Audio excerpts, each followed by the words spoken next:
is this computer? Okay, so we're. Mm-hmm. All right. Let's go. So I'll do my intro. So my name is Ngoni. Rob to you, Niles. This is episode 9. So I've done 9 of these of 60 Second Spark. So leadership-based podcast. Today we are talking to Niles Paul, a former NFL football player for 8 years, right? Is that right? 8 years, yeah.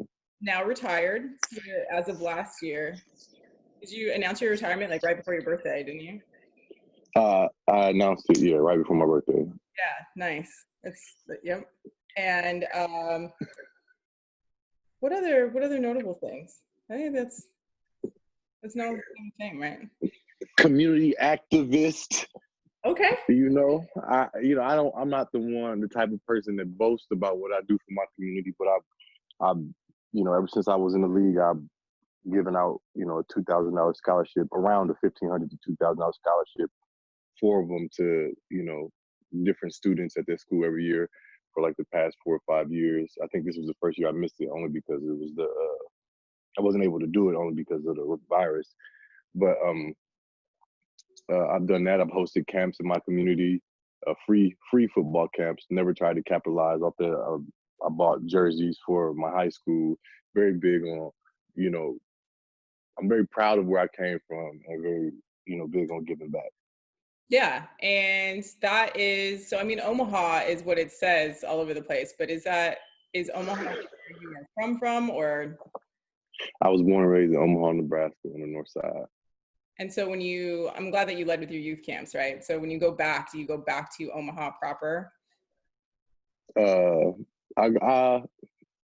do. I try to go back and do a youth camp every year, or just do something for the community every year. I don't really give back as much as I want to, just because, even though it is where I was born and raised, it's just not a place I feel like is good for my growth as a human right now. Yeah, I feel you. Do you find that a motivator for you to go back is maybe just to give the youth of like where you came from something more than what you saw? Yeah, well, I know growing up, like I had an uncle who I was able to, see what he did with his, God-given talent and how he performed, and he made it, went to Nebraska and made it to the league. So he kind of laid a blueprint down for me and showed me how hard I would need to work and what I would need to do. And in a way, he gave me knowledge, and without having to say a word to me, I just kind of looked and followed what he did. And I feel like me going back and showing kids that, hey, I lived right down the street from North High. I come right here from North Omaha. I got some crazy stories I've experienced in high school.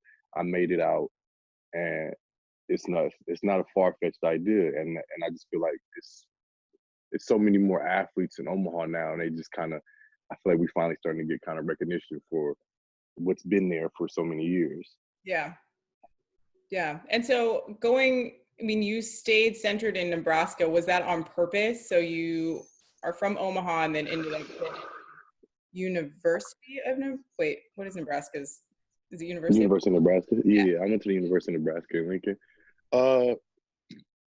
Honestly, I just, that was I got offered, I think, my sophomore year, and it was just a lot of pressure. I was one of the top rated recruits in the state. I didn't really have, I was All-American, all this stuff, and I didn't take any official visits or anything. To me, it was just like, I didn't really have a choice. I had to go represent my state. Like, I had to go to the University of Nebraska. It wasn't really a choice. I didn't tell colleges that, but as soon as I got an offer, I committed, and that's just what it was for me. And I do wish I would have went back. Huh? You were really good in high school, though, at sports. Yeah. In general. Yeah. I do wish I could have went back and kind of like experienced the whole process of being recruited. But I was so against like traveling, and I saw all the recruitment videos and all that. And I went to my official visit at Nebraska, and my host was Courtney Grigsby, who's a good friend of mine. And but I stayed down there for maybe half the game, and I just went home. Like, I didn't even stay for my official visit. They were worried I was going to decommit, but really I just was like, I don't need y'all to like kiss my ass. I'm already to sold. get me to commit. Yeah. Yeah, I didn't realize this. I didn't realize that you were like a 3-sport athlete in high school. I didn't realize that we were like hurdling kindred spirits, like that you could get the Are you a hurdler? yes. Oh, I didn't know that. I didn't know that. Yeah, I've been hurdling since I was Years, and we I, knew that about each other. right. I've been hurdling since I was probably 11 or 10. 10. That's Yeah. wild. I can't imagine those old knees getting over them hurdles like that. It was because I went to the Junior Olympics when I was 11 and I got second and I ran the 80-meter hurdles. They was just small hurdles. I got to the big hurdles in college. I stopped after that. I got too big for the taller hurdles. Right. That's right. Probably your hurdling days were long gone. Mm-hmm. And then you played basketball, so you dabbled. Probably Yeah. the definition of an athlete, right? Vice somebody who is athletic, vice being somebody that plays a sport, right? Yeah. Okay, so talk to me a little bit about what you saw in college with the Huskers. Did you see anything? Because, you know, in the news recently, you see a lot of the coaches kind of getting outed for the cultures inside of their teams, right? What did you see in Nebraska? How was your team culture, I guess? I had two different coaches at Nebraska, which breeds two different cultures. One of them was Coach Callahan, and I think being that he was from the NFL, he was an experienced as far as how am I trying to word this? He was experienced with dealing with the type of athletes or type of players that he was getting, you know. So he understood, you know, where people were coming from, people's situations, and you know, really the culture in the locker room. And I tell people a lot, like this. To me, I feel like when I got to college, I was kind of sheltered from like reality in a sense because I went to the University of Nebraska. Granted that we used to have it was like an ongoing thing that you know the white people on campus they either loved us or were terrified of us. Mm-hmm. So and which was you know what it was, but you know at the same time like we were cherished like just being college athletes, you know, and they came down on us when we fucked up and stuff like that. But for the most part, like we were treated like gods at the University of Nebraska, and that kind of like is the life of an athlete for the most part, you know. To me, I feel like being an athlete, we get sheltered from a lot of things because, frankly, a lot of people kiss our ass, and it's easy to become ignorant to the issues at hand. That's why I had such a great respect for what Colin did, and kind of supported him in any way I can without, you know, offending, you know, trying to lose my job and offending, you know, the powers that be that kind of invest in us. Right. Yeah. So how do you think in like I said before we started recording, you know me, I've always been Uh super ignorant to the ins and outs of football because basketball huh. is kind of my bread and butter. But inside of because what position did you play in college? I played wide receiver in college. So within your group of wide receivers, right? Because y'all stay in like kind of your groups and stuff when you. Yeah. I mean, in college it's a little different. In the pros, it's more. I don't know. In college, I feel like you really you stay inside. People kind of bond off the class they come in at. Like if you come in with your freshmen, usually them are your good friends, like the people you come in with, and you kind of build relationships with the other other classes of people. But yeah, it was that was kind of how that set up. Yeah, so I just watched The Last Dance last night, all 5 episodes, right? I binged it, and so I was watching Hmm. that and thinking from a professional sports perspective, and even just like track is different, right? So individual, you can go off and do whatever and not really have to interact with anybody else as long as you kind of take care of your own business. But Right.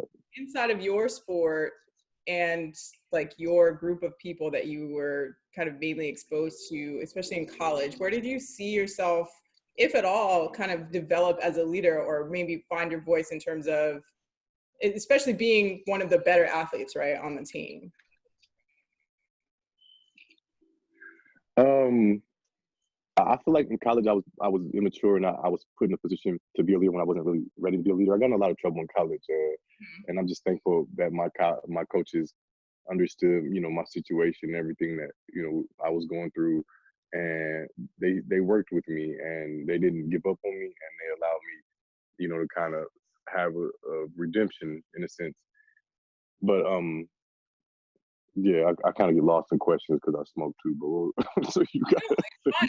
That's actually a great answer. No, I was gonna ask you, or I mean, I asked you, where you broke out as a leader in college. I mean, from what I heard you say, you didn't really, right? So you were so yeah, no, I was very immature, and then I guess I didn't really come into myself as a leader until I got into the pros, in which I got to see how it was done, kind of, because there was these guys who I respected so greatly, like Lorenzo Alexander and Santana Moss, and they were, to me, they're legends, and they were pros, and they just showed me how it was done to come in and go to work. Because in college they kind of babysitted me. I mean, they babysat me, and they cradled me through college so I could, still, in a sense, do what I do in the field, and it didn't, they baby me,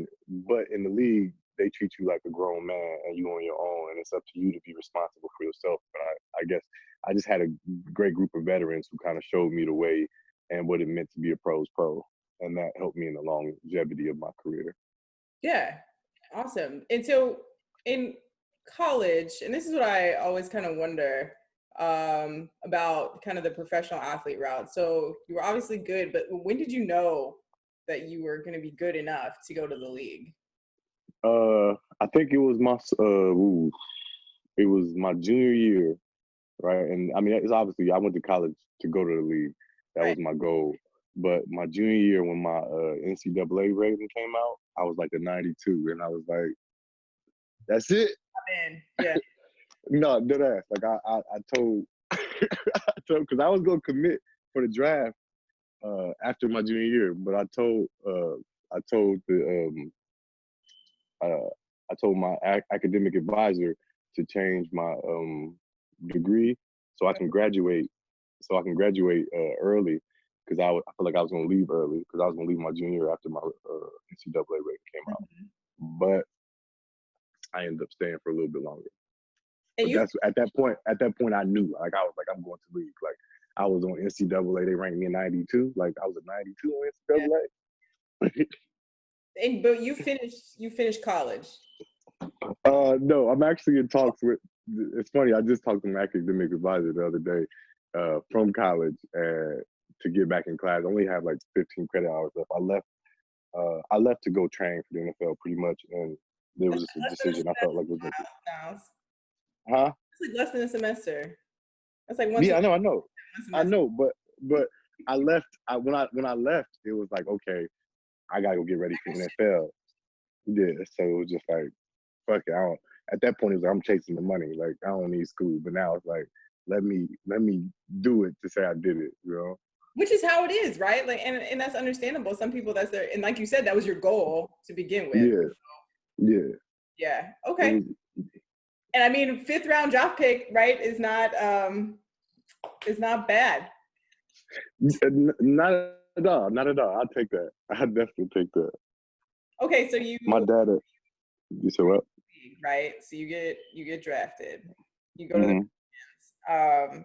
how was and this was, so you got drafted in 2011. We met in 2012, and kind of throughout your career, I was sort of like, again, I don't understand like anything that was going on, but I feel like every time I watched you in a game, you were getting just like slayed. Helmet to helmet or some like crazy tackle. Like, oh, uh, I remember like texting you like, yo, dude, like, are you good? nah. I think once I got to the league, I had to, you know, I was always like a gritty player, but once I got to the league, I realized what it took to be in this league, and I never turned down anything my coaches asked me to do. And I knew that, in some cases when they moved me to tight end, that I was going to be undersized in most cases. And I knew that on special teams, I had to just be an animal out there. And I took pride on being like an animal on the field and aggressive, just being really aggressive. And that's kind of like what they breed you to be as a football player. Like I became then all around. Once I got to the league, I became an all around better football player. And I think it's just an attitude thing. And to me, I was never going to back down from anybody on that field. And my biggest thing was always I wanted to be respected. Like I knew coming in early that I being a fifth round draft pick that I wasn't going to get snaps that I wanted.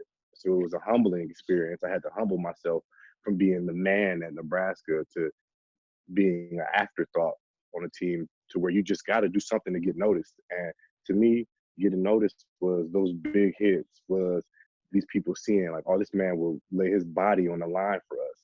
And having that attitude really kind of helped, develop my career, and it also hurt me in the end. Yeah, and so that's what I want to ask you about. So we haven't directly talked about it, but obviously you smoke marijuana, and Yeah.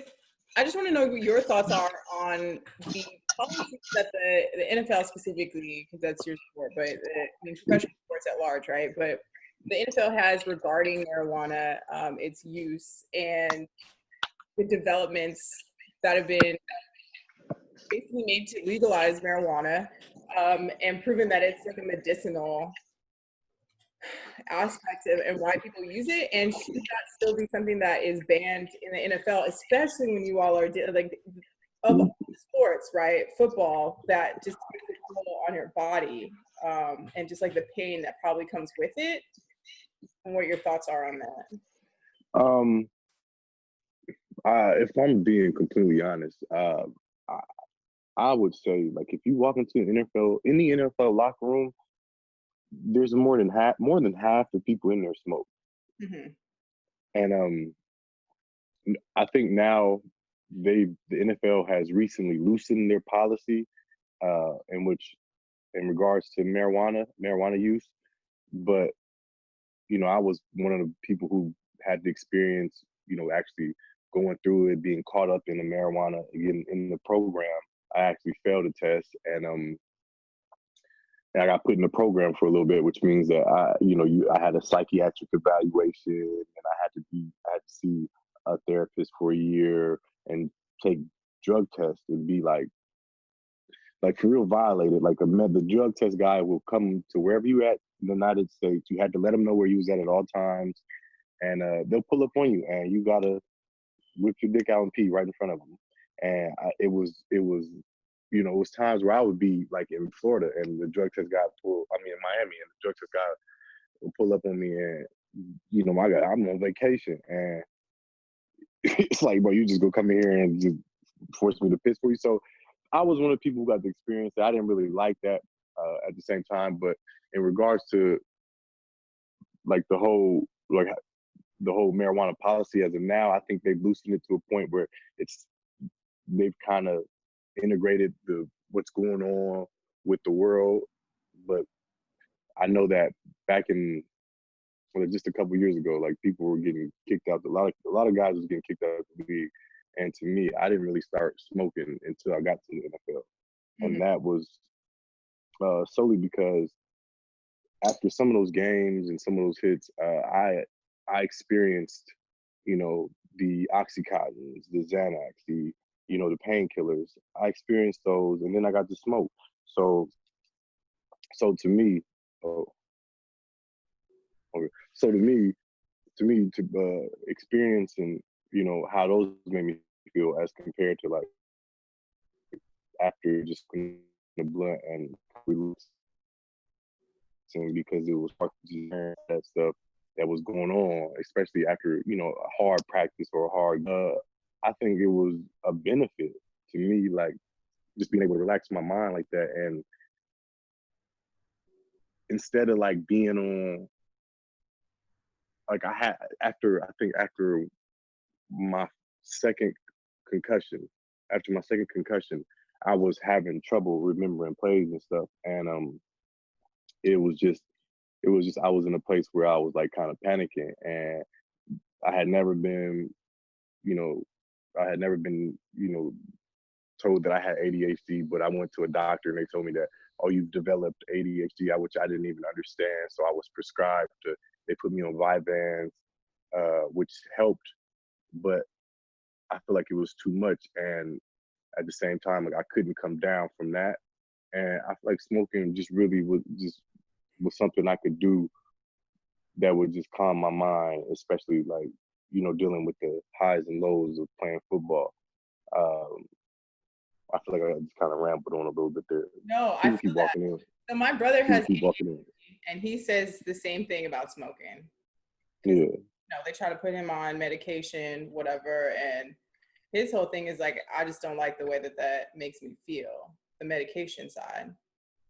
So he smokes, and that, I mean, yeah, I can feel that. No, but that's good. I mean, that's just a larger problem I feel of playing football, right? Because not only does it take a toll on your body, but you mentioned your concussions and the after effects of, what you have sustained individually. I mean, that's stuff that you're gonna have to deal with for the rest of your life, right? Yeah, absolutely. It's man, it's one thing to have, try to have that warrior spirit, but then you kind of left. I'm not saying the NFL kind of leaves you out to dry, no, because they take care of you, and they do what they need to do. They do what's required of them, but at the same time, it's I feel like they're not accountable for the seriousness of they do everything to not hold themselves accountable for the seriousness of a concussion and what we're doing every time we experience one and all that stuff. So that kind of frustrates me a little bit, but I guess that's the risk I took playing this game. Yeah. And at what point does the resiliency that you have as a professional sports player and the grit and the hardiness, right, to just power through and mind over matter and all of that just not be it anymore? I think it happened to me. I didn't want to retire. That wasn't like I didn't want to retire, but I got picked up by the 49ers for my ninth year. Mm-hmm. And I went out to training camp and I really just did not feel like myself. Like I just didn't feel like, even with the contact, like I wasn't striking like I wanted to. I just wasn't the player that I felt like I could have been, or I wasn't the player like I felt like I had been. And I just kind of, that's why, when they pulled me in the office and they said they were going to release me, I completely understood. And I was like, what I've been putting on film just to me wasn't cutting it, even though I did feel like I was kind of getting back in the groove of things. I know that, it takes, with the NFL, if you don't produce for them immediately, like they'll replace you. So it was just a situation where I just kind of wasn't feeling it no more, and I guess it reflected my game. And they let me go, and I had a choice to go to Oakland to try out for the Raiders. And I told my agent, I was just like, nah, man, I'm just gonna go home. I think I'm gonna retire. Like, I just wasn't feeling it no more. And I had been going back and forth with my love of the game for a while, and I feel like it just got to a point where I was clearly just chasing the money, and I had kind of lost my love of the game. And then on top of that, I was having trouble. I was having trouble remembering plays, and I just didn't feel like the same player. Mm. So when it's all said and done, right? Were you okay with it when you left? No, I wasn't okay. I wasn't okay with it, especially for the fact that the 49ers went to the Super Bowl that year. I just was like, to me, I dealt with a lot of, I kind of fell into a little hole because I was mad at myself because I was like, what could I have done to be prepared, to be more prepared, to like get my mind right.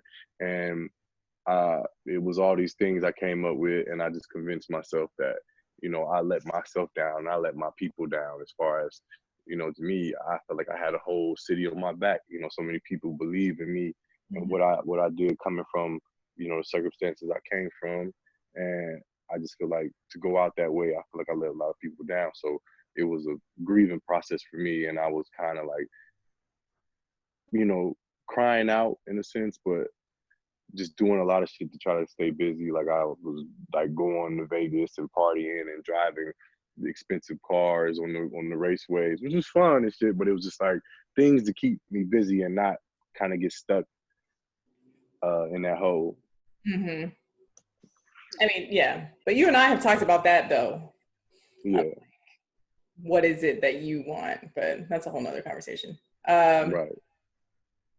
okay, and I think that I think in respect to not only the fact that this is you leaving your professional career, right? It's something that you dedicated your life to, but also with all the things that were sort of developed from football, right? I think that you can take back to really a lot of leadership skills, and the fact that you are stepping up as a leader in your community to kind of do all the things that you were doing. And I've heard you say it a couple times, um, putting your city on your back and really wanting to Yeah. represent and be something that, or somebody that could be a change agent for other people.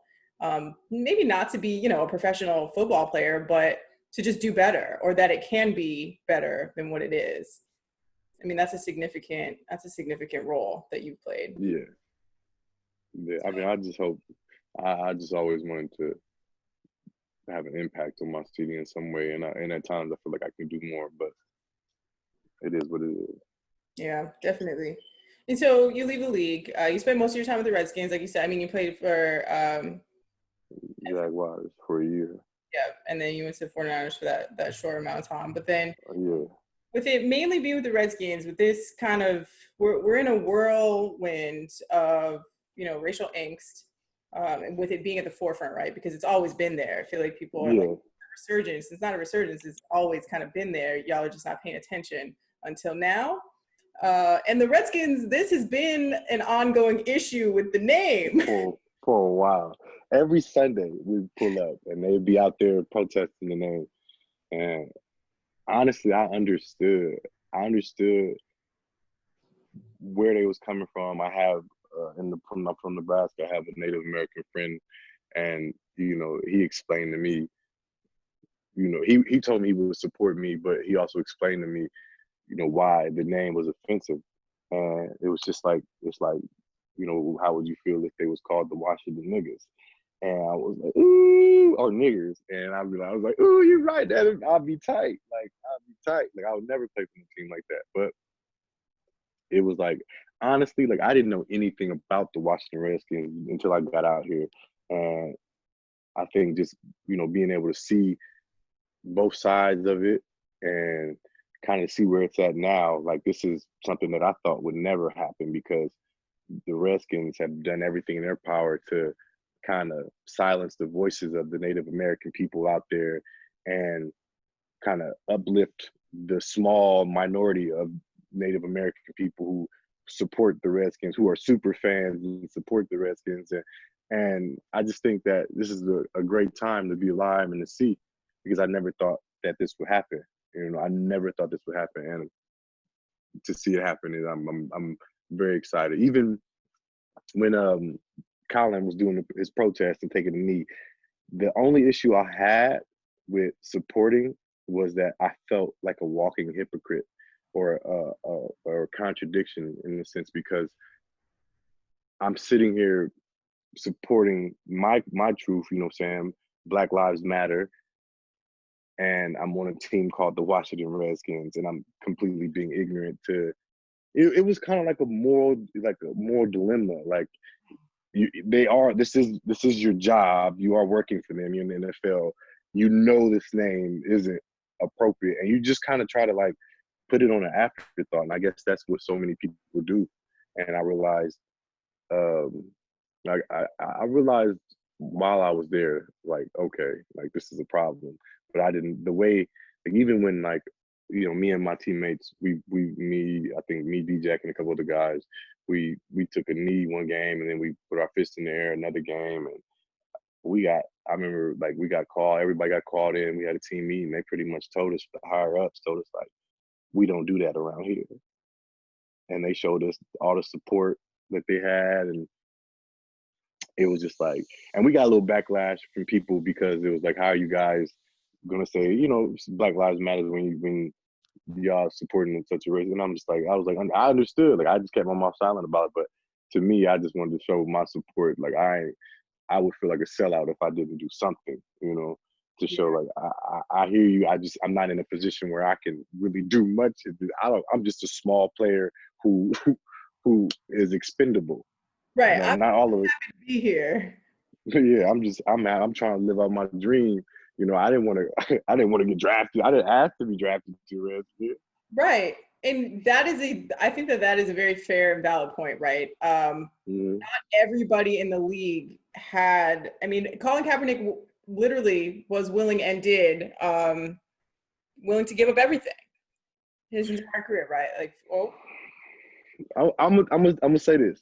What Colin did was incredible, but let's not negate the fact.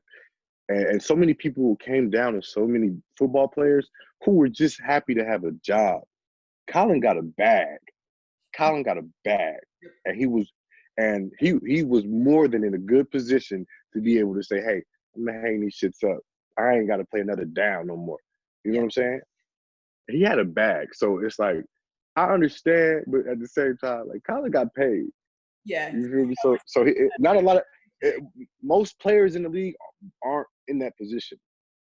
Yeah, and I think that is a huge kind of misconception in how the media and, social media and opinions and articles or whatever made it seem like, this guy is unemployed. He's not making money. He's, suffering just as much as everyone else. But like you said, and even after that, he's still, Nike didn't drop him. Like, he still has endorsements.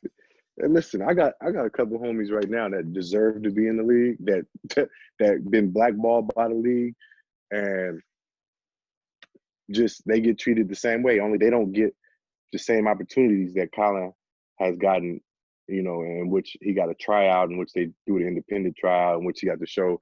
In which it's like, I know a couple other players right now who've been itching to get back in the league, who deserve to be in the league.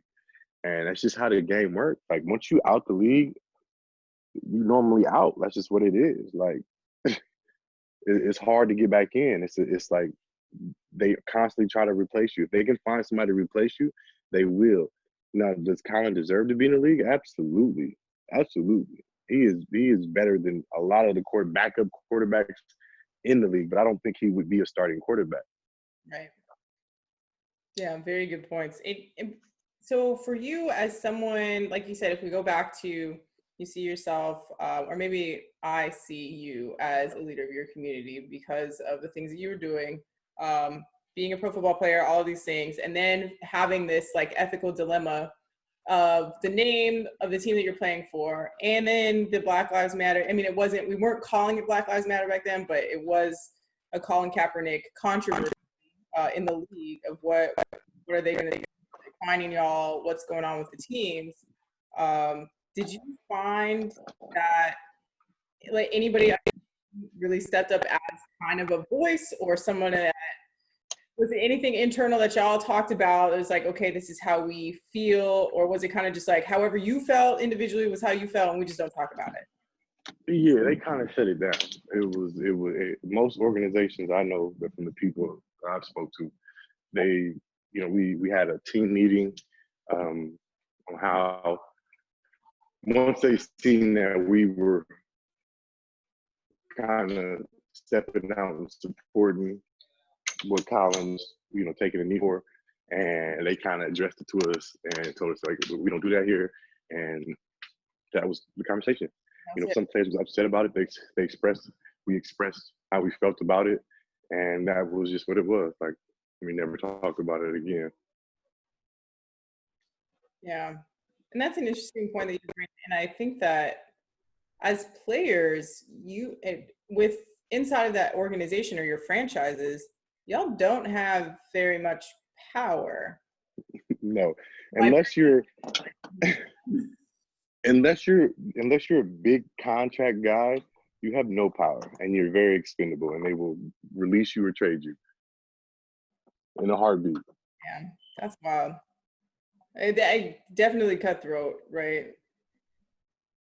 Yes, it's very cutthroat, very cutthroat. Well, I mean, thank goodness the Redskins. I did not think that they were going to change their name. I'll be honest with you. I thought that they were going to be like, oh, we looked into it and just, Yeah, whatever. I, But I feel like they got backed in the corner and they didn't have a choice. FedEx they went with the told money, them to right? do it, and that's their main sponsor. So They had to go. yeah, once they take the money away, that's the issue. That's all those sponsors. So I don't know. I don't know if it's performative in that respect because they want to get their deals back, or because somebody was like, this is actually the right thing to do. But with this one, I feel like I don't care. Right, just as long as they do it. But I think it is the initial one. Yeah. So with that, with kind of the conversation of Black Lives Matter, having this whole situation that the country is in right now and kind of ongoing protests, but we saw a huge spike in the protests / riots that happened right after the George Floyd murder. And around that same time, there was several people who were murdered in, like, I want to say like a 2 months time span. Yeah. Murder already happened, and then it blew up on social media, but like 2 months after it happened, and then the George Floyd murder happened, and then all of the protests started happening. But the Breonna Taylor case, and I want to say it's been something like 159 days today since that incident happened. She was murdered, and there's still been at the very least, there's been no justice in her case, right? And so I look at this from a lens of when I'm looking at social media and I'm seeing what people are reposting, how kind of it lit a fire with George Floyd, and we're like, hey, protect Black men, et cetera, right? But when it comes to Black women, I feel like I'm almost hesitant to say the Black community because then I'm speaking in an overgeneralized manner, but I'm saying the Black community seems like they do not care or go as hard for Black women as they do for Black men. What do you think about that? I think I'm a little biased because I have 6 sisters, and I've always been a protector of my sisters, and whether older or younger, and I take that. My older brother has always, kind of coached us into being protectors of our sisters, and my sisters are Black women, and most women that come in contact with me know that, like I would put forth myself to protect them if they was in a situation where, even if I wasn't even comfortable with them like that, I've been in situations where I've helped women that I've seen getting beat up at gas stations, and it's just something I've never let ride or ignore. It was never cool with me. To me, so that's why I just feel like I'm biased, because to me, I do think that, like, in a sense that we Black women get put on the back burner, but at the same time, like, the level of oppression that, not saying that Black women experience any different level of oppression, but the level of oppression and humiliation that Black men have experienced, I think kind of is kind of resulting in all this unfolding. And I'm not saying that Black women haven't experienced that over a span of this country's history, but Do you think that I think we're getting to a place where, I'm sorry, but I think we're getting to a place where it's being noticed, and now it's like it's at the forefront of issues, and people are being held accountable. And even with this Breonna Taylor situation, I think it's to me the situation. This is which I don't really understand. I'm not like I know the ins and outs, but this is a situation when they ran up in the house, and the boyfriend, is that situation? yes, They they ran up the house and had a no knock no knock and killed her, but the boyfriend shot back and I stuff think, like that, right? yeah, so it was a no-knock order. They were unmarked police officers, so just wearing whatever, I guess. Yeah, Um, broke down it was like 1 a.m. Came in the house, so she was in the bed. The boyfriend thought that they were intruders, went and got his gun, and they shot her in her bed. And then yeah. later they were like, "Oh, this wasn't the right place." This wasn't the right place, which already sounds fishy. And I would ask you, what would in that case, what do you think needs to be done? Because I see people going hard, and I don't think it's an issue of how hard someone has been going for, George Floyd. People are going hard for Breonna Taylor. I just saw a bunch of people sitting out having a peaceful protest or a sit out in front of somebody's house, and they got arrested for it. But Hmm. I've been seeing people going hard for it, and I just think it's not an issue. It's not like a community issue at this point. It's a government issue, and it's whether they're going to hold those people accountable, Hmm. because our community is definitely stepping up and shining light on this issue right now. Yeah, and I don't condone the riots that were happening, Hmm. or illegal activity like that, but I do think that that was part of the reason why we saw such Yeah, swift resolution to arresting the officers involved in George Floyd's case.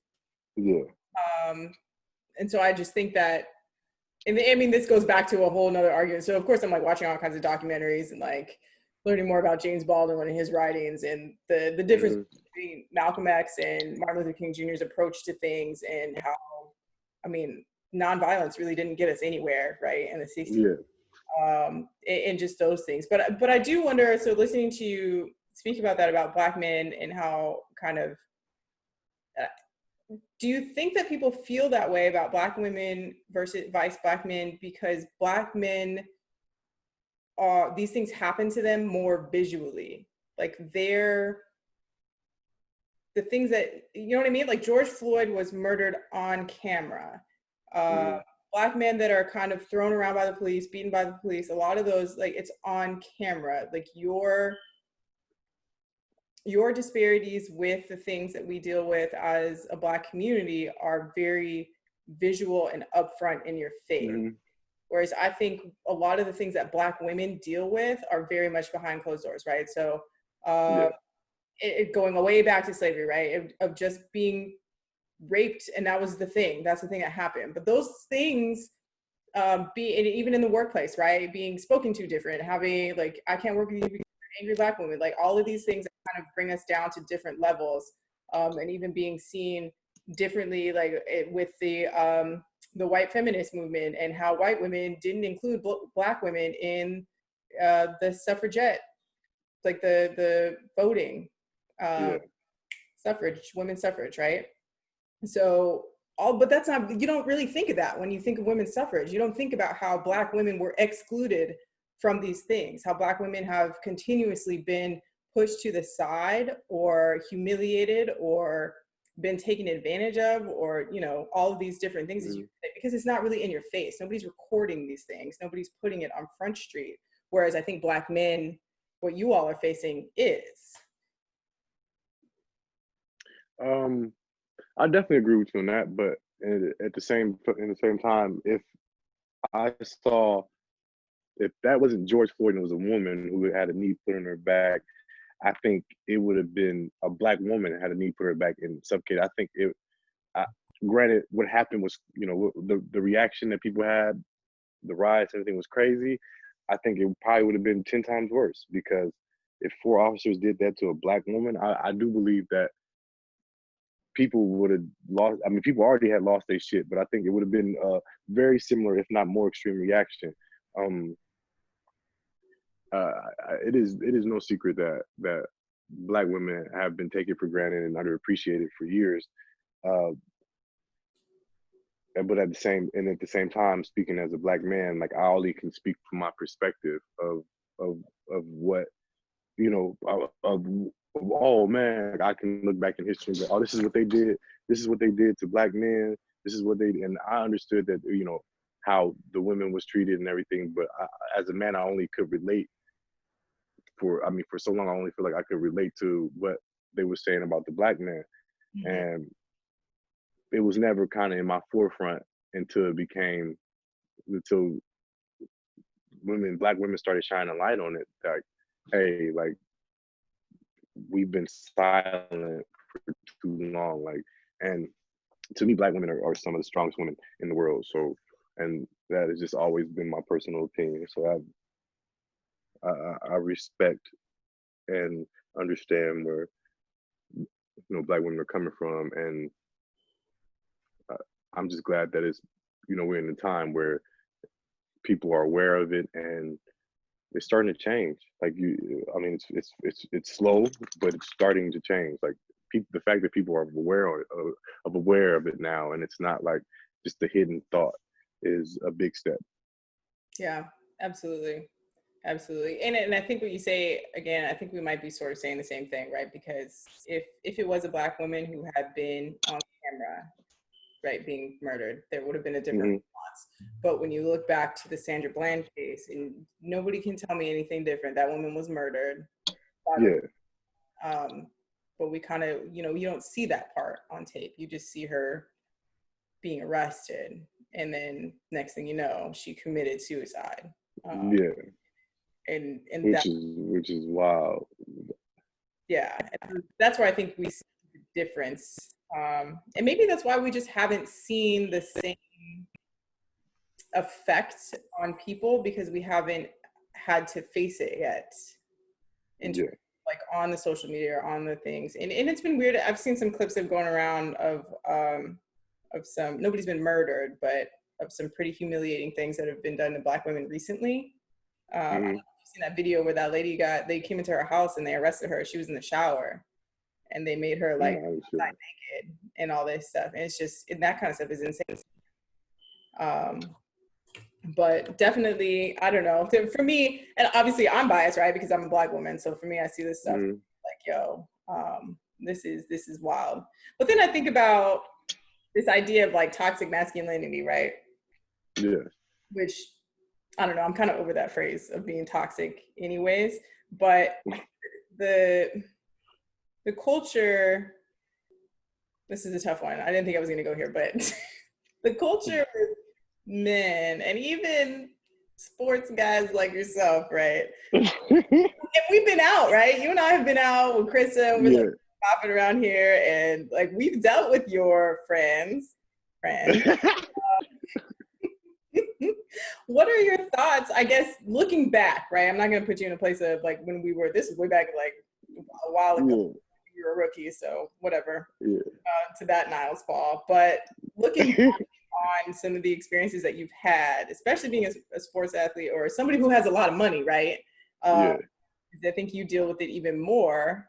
I think just see it, and if not you personally, but having eyes on some sort of treatment. I think of all women. What are your thoughts on like the kind of this whole movement of policing other men, like respecting women more, etc.? Oh man, I think it's a I think it's a big responsibility for men, especially if you consider yourself an alpha male, um, to take on. As I feel like I've seen a lot of shit, and I've seen a lot of shit happen that I wish I could have like just been like in that time I could have spoken on like, yo, bro, but chill. But at the same time, this is like my homie. And at a later time, I would, I would pull him aside and check him and not, embarrass what's happening in the moment. But, you know, I do think as men that we need to hold ourselves more accountable uh, when it comes to policing ourselves um, with our women. And it's just like I always say, like, if I wouldn't want my little sister, nobody, if I wouldn't have a man to talk to them or treat my little sisters like that or my sisters like that, then why would I move that way too? And I guess it's just we in a time where you know niggas have to start realizing that like like all the weird shit has to stop. like all the weird, making women feel uncomfortable. You know, I can only imagine what it would feel like to be a woman. To me, it's terrifying. It seems terrifying in a sense, um, because it's like you always got to be on guard. And I hate that women have to feel like that. Like you always got to be on guard, or you always got to, you know what I'm saying? You always got to keep your head on a swivel. Like you living with PTSD because, you know, it's some weird niggas out here. And I just think that as men, we need to hold other men accountable. That is very real. That is very real. And I think we live in a time where it's like, oh, don't get nobody's business. But if this is your homeboy and he doing some wild shit, like if one of my homeboys called me and told me, oh, I put my hands on my girl and tried to justify it, like I wouldn't let that ride, bro. I would tell that nigga about himself. And that's just what it is. Like I just feel like you gotta start holding, if you know some shit going on that ain't right, you just gotta start holding people accountable. Why do you think that's so hard for people? I don't know. I just think we live in a time where people don't, you know, they care too much about what that maybe that person's gonna think or person's gonna feel or somebody's gonna feel like, oh, this nigga he like this or he a lame nigga. Like niggas be trying to fit in too much, you know. And I just think that if you consider yourself like a man, like if you consider yourself like an alpha male man, like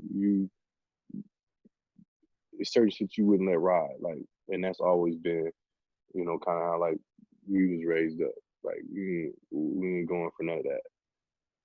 We not with the weird shit. And if you want the weird shit, you gonna get checked. Yeah, I feel that. And I think we're seeing a shift, to be honest. Mm-hmm. I think it's because that what you just said about the part of the alpha male is protecting women. And it's not just protecting Mm-hmm. women that you know, it's protecting like women Yeah. also in these situations, Yeah. which is that's another conversation, right? Because sometimes because you and I know each other, sometimes in a situation where men don't see it that same way, like, well, I'm gonna look out for her, but not old girl that's going through something very similar right next to her because Mm-hmm. I don't know who she is. Right. And that's another problem. But I think we're seeing a shift of where people are not feeling so attacked by it, and like you said, wanting to fit in so much with old boy that's doing whatever. That's no longer like the cool thing to do. Yeah. Because it was we did live in like a toxic masculine culture. Like, and that goes back from just everything we've been programmed to kind of believe in and feed into. And I just think that, you know, finally women have become empowered enough to where their voices are being heard. And like you can't, and it's just the levels of what, you know, we're peeling back as a society. And as I just feel like it only keep growing from here. And, you know, you can only hope it'll keep growing from here and doesn't become stagnant. Yeah, I agree. All right, now that's all I had to ask. All right. It's been an hour, if you can believe that. You said what? It's already been an hour. Has it? Yes. This happens every time. So every time I'm like, oh, okay, I have I these didn't know questions, that. and it's not going to take long. It always takes an hour or more. Yeah. So I really appreciate you getting on this call with me. I know I was like, can you do this? And I didn't even really know what I was going to ask, but I think that was really good. Thank you for sharing your insights. All right. Yeah. Don't make me sound like an idiot. You feel me? You feel me? No. Yeah. Huh? Okay. You said so. All All right. right. All right. Well, I'll be in touch. I'll let you know when it comes out or whatever. I'll tag you in all the stories, etc., etc. Hey. All right. We'll have to have some follow-on conversations. I can see me having you back on because I want to talk more about you, Niles, what happens after the NFL. Okay. What are you doing with your screenwriting? All right. Cheers. I'm working on it. Hold you accountable. Okay. All right, homie. All right. I'll talk to All you right. out. Yeah.